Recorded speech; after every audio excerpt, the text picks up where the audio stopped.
House Speaker Martin Romualdez isinugod sa ospital.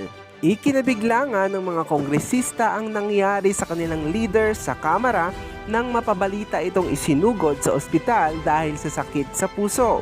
Ayon sa report, lumalaki raw ang puso ng Speaker of the House kaya ito isinugod sa emergency.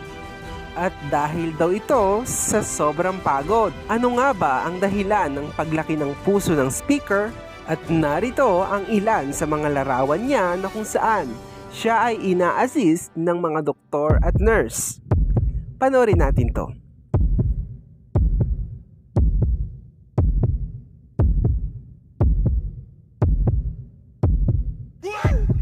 At eto na nga, si House Speaker Romualdez.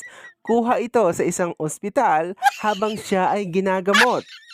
At ang dahilan daw ng paglaki ng kanyang puso ay sa sobrang excitement na kanyang nadarama kapag siya ay nakakahawak ng malalaking pondo.